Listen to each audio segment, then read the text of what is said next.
The Word of God is alive and powerful, sharper than any two-edged sword, piercing even to the dividing asunder of the soul and spirit, and of the joints and the marrow, and is a critic of the thoughts and intents of the heart.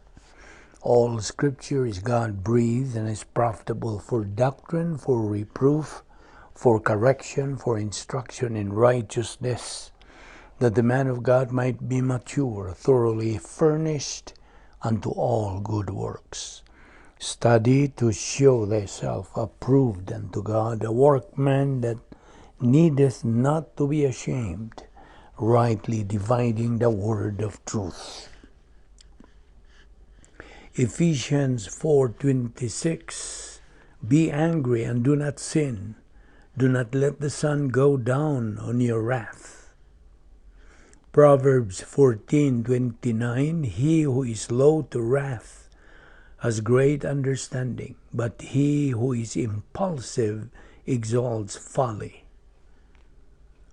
Colossians 3:8, But now you must also put off all these: anger, wrath, malice, blasphemy, filthy language out of your mouth. Ephesians 4:31-32, Let all bitterness, wrath, anger, clamor, and evil speaking be put away from you with all malice. And be kind to one another, tender-hearted, forgiving one another, just as God in Christ also forgave you. James 1:19-20, Therefore, my beloved brethren, let every man be swift to hear, slow to speak, slow to wrath, for the wrath of man does not produce the righteousness of God. Before anything else, let us prepare ourselves for the study of the Word of God by naming, confessing all our sins that we have committed today, directly and privately to God the Father. 1 John 1:9 is the principle that we stand on, which says, If we confess our sins, God is faithful and just to forgive us our sins and to cleanse us from all unrighteousness. Now for you unbeliever, it is faith alone, in Christ alone. Acts 16:31 says, Believe on the Lord Jesus Christ, and thou shalt be saved. Let us pray.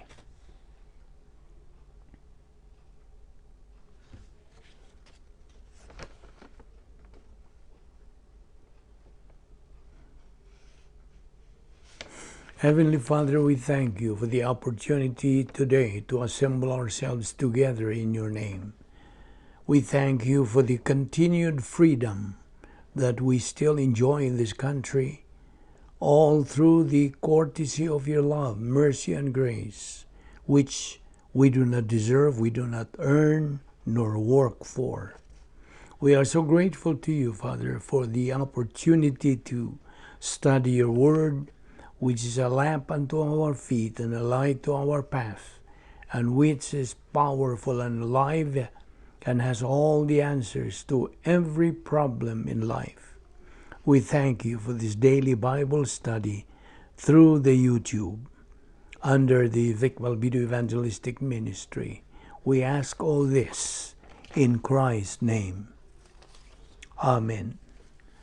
Welcome everyone once again to our daily Bible study, and we are still concentrating on the topic, the theology of the plan of God. Okay, we will continue where we stopped yesterday.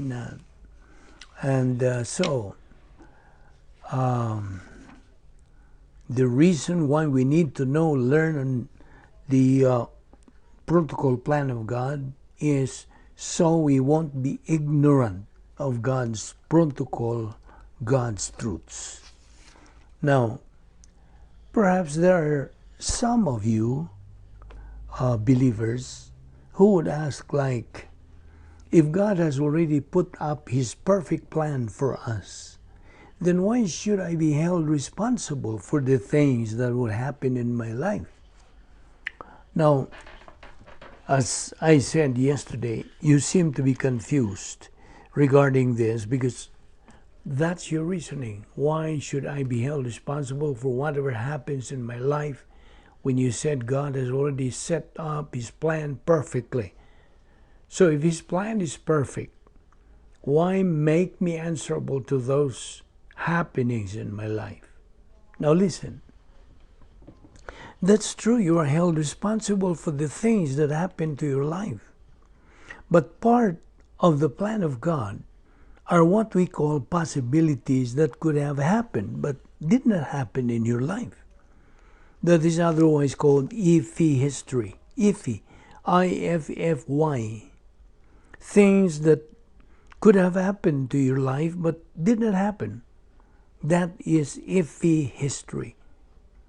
Now, perhaps you would ask, what if that thing could have happened? What could have been the result of it?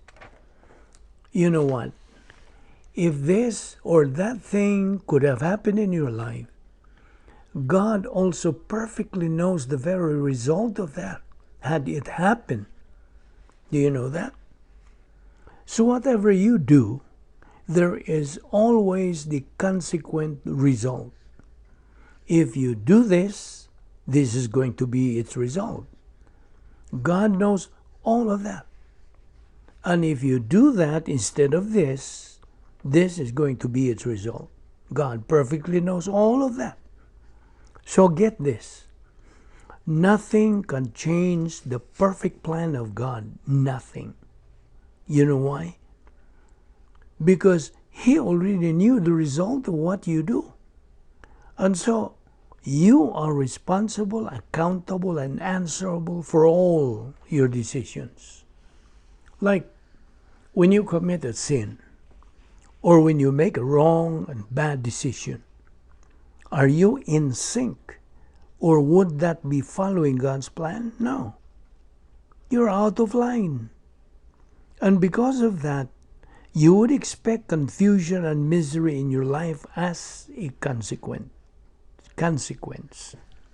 Now, hence you are a product of your own decision, right? Remember the law of volitional responsibility? Thus, nothing can change the plan of God. Nothing. So are you getting the picture now? Okay, let us take up the doctrine of the computer of divine decrees. Now, the computer, okay? Now, we have discussed this yesterday, but we will just repeat. The moment you sit down on your computer chair and face the computer, and you turn on the switch and to start to use it, you are sure you're ready to operate with it, okay? Now, I think 99% of us who are using the computer do believe that. What I mean is that is what we think of the computer. But the moment the computer is frozen, we just cannot do anything about it. So you would say, oh my God, I just do not know what to do now, you would say. Now the 1% that is in the computer is the one who knows what is inside the computer. I would like to ask you this question just to stimulate your mind. Have you ever noticed, you who are using and are good in using computers, have you ever noticed that when you switch to start to operate the computer, what you see on the computer screen are all there, like the word processor, your internet, and others. All you have to do is to operate on them. In other words, the computer had already been programmed according to what you desire to use and what you want to find out. That is the reason we call it PC, personal computer. Because most of us who would try to use other computers, we find it hard to use them. You would say, Where is the thing that I had in my own computer? I cannot find it here in this computer. This is different. Now the point is this. Everything has been programmed in the computer. All we have to do is just operate on it, and we are benefited by it, right?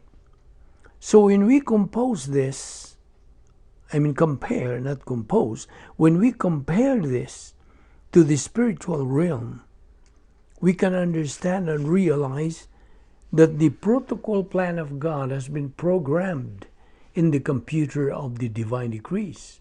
That all we have to do is just follow it, obey it, and we are benefited by it. Now here's another point of doctrine. When time, as we know it now, begun, God put all and programmed everything in the computer of divine decrees.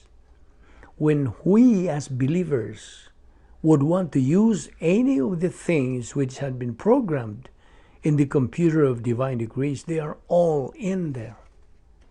If one says, no, I don't want to use it, that's no problem. Say, anybody does not want to use the computer, he prefers the old style, the typewriter, well, that's his option. But for you, who are already exposed and who are very much advanced in the use of computers, you naturally choose to use the computer than the typewriter, right? You would definitely pride yourself by saying, I never thought in my life that computers are very easy to use. I'd never go back to use the typewriter anymore. The same thing exactly as an analogy. As an analogy, if you've been grounded or you've been exposed and used to practice your old way of life as an unbeliever, you can realize how far, far different was that as compared to your new way of life, the spiritual life of a believer now, as a saved, redeemed person now, a new species. You would surely say, I never thought in my life that the Christian way of life is a fantastic, fabulous life. You would further say, I'll never be the same person anymore. So do you get the picture? As an analogy again, you who had been using the typewriter before, you realize now that you are very well advanced in the use of computers. You would say, oh, computers are just excellent. Further, you might say, when I was still using the typewriter, I was experiencing a lot of problems. Like when I type something that's wrong, I had a problem erasing it, etc. While in the computer, erasing errors is very, very easy. In other words, I was miserable in the use of the typewriter as compared now to the use of computers. Exactly the same in our life. Listen, God has already set up and programmed His plan for our life in the computer of divine decrees. Everything is there. All we have to do is make use of them, like the divine provisions, divine assets, the 10 problem-solving devices, the faith rest life, the rebound technique, spiritual momentum, and all the doctrinal rationales, and many, many more.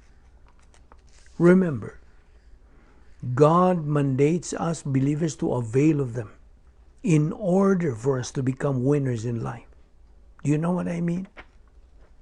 So it is really tragic to see that there are so many believers in our day and age who are, comparatively speaking, still using the typewriter in their life. They desperately miss the mark when it comes to a person's eternal salvation and when it comes to a believer's spiritual life. And so, these people who, through their own free will, miss the mark are just casualties in the law of volitional responsibility.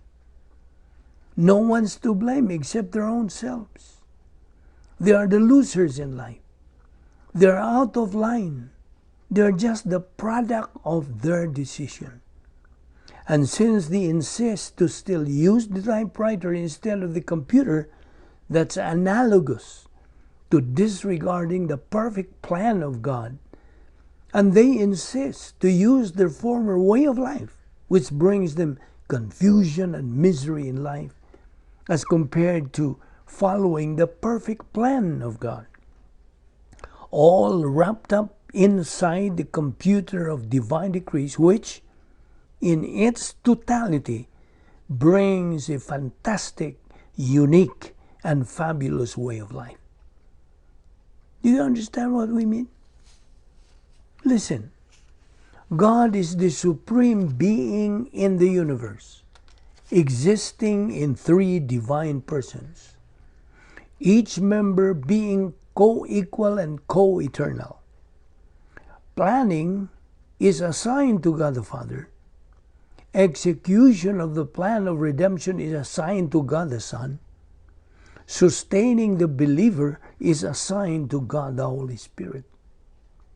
But even if they have their respective assignments and function, none of this implies inferiority among the Trinity. Co-equal and co-eternal. Okay? So that is who God is. Let us then get acquainted with God this very moment. You see, before we study and learn who and what God is and His plan, we need to get familiar and acquainted with Him first. The sovereignty of God is His absolute dominion over all created being. So this is now God's sovereignty, His being supreme over all. And when you call upon Him as the Almighty God, you are acknowledging His sovereignty. That is what it means. When you call upon God as the supreme being, you are acknowledging His sovereignty. And that is what we mean by dominion over all created being. This means that the protocol plan of God is not in any way hurt or frustrated by our failure.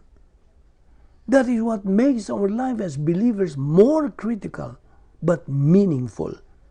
That when we fail in our Christian life, remember always that the plan of God is still there, moving its course and very much alive. All you have to do is only to fit in, to be in sync, to follow its various mandates, and to use the divine assets God has provided us in time for our use in this devil's world, functioning our role as God's instruments in resolving the angelic conflict. And as we attain spiritual maturity, we become invisible heroes, executing our unique spiritual life. Thus, we are declared as what?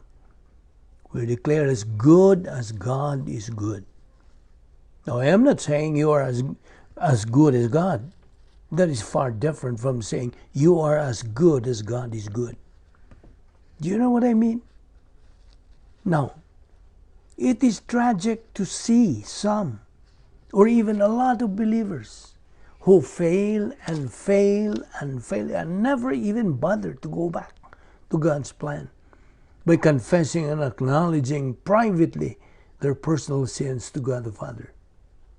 With unconfessed sins in their personal life, they become walking grenades, ready to explode and implode in their spiritual life, because they decide to reside in the cosmic dynaspheres of Satan. They then, through their own volition, prefer to be sure losers in life. They are victims of the self-induced misery and sufferings in their personal life. In other words, they reap what they sow. You see, believers are the ones who fail, of course. But the plan of God is not hurt in any way by the believer's failure. In the plan of God, everyone in the team may fail, but the team still wins. Do you understand what that means? This means that it's possible that individually we will fail. But as a team, as a whole, we are still going to win. We also have that hope as believers that even if we may be failures in our spiritual life, still our salvation is secure and intact. We are still saved despite our being carnal and reversionistic. But of course, our phase 2 life is not what God wills us to be. It's going to be a miserable life here on earth. But you are saved as a believer. He, God, wills us believers to live a life pleasing to Him. He wills us to be winners and to enjoy life to the fullest. That is God's will. And what is His will? That we grow in grace and in the knowledge of our Lord and Savior Jesus Christ, 2 Peter 3:18. God does not wish that you, believer, become a loser in life. No. But as I always say, and I'll say it again, it is a matter of choice. You may either want to be a winner or a loser in life. As the human viewpoint says, you are the captain of your soul. But divine viewpoint vehemently says, you are a product of your own decision. Do you understand what I'm saying? We will continue in our discussion of this tomorrow. Let us pray. With your heads bowed and your eyes closed, we are going to spend the closing moments of our Bible study today addressed to those without Christ, without hope, and without eternal life. The Lord Jesus Christ does not want to see anyone drink the cup of judgment. There's only one way not to drink of that cup, and that is to believe in the Lord Jesus Christ. The scripture says, for God so loved the world that He gave His only uniquely born Son, that whoever believes in Him shall not perish, but have eternal life. How can that be? How can that so simple act of faith in which we receive salvation? Because God the Son on the cross received the imputation of all of our sins from God the Father. They were all imputed to Him. And that means that every sin of every human being who had ever lived, your sins, my sins, and therefore there is no barrier between us and God. All the barrier has been removed. There is no more sin between us and God. Our relative righteousness no longer matters. What matters is, what do you think of Christ? And so, we have a package. And that package is to be unwrapped. And the only way to do it is faith alone in Christ alone. By grace are you saved through faith, and that salvation is not of yourselves, it's a gift of God, not of works, lest any man should boast. The only thing that we have to boast of is the work of the Lord Jesus Christ. And so, right where you sit right now, you can become a believer in the Lord Jesus Christ and secure your eternal future.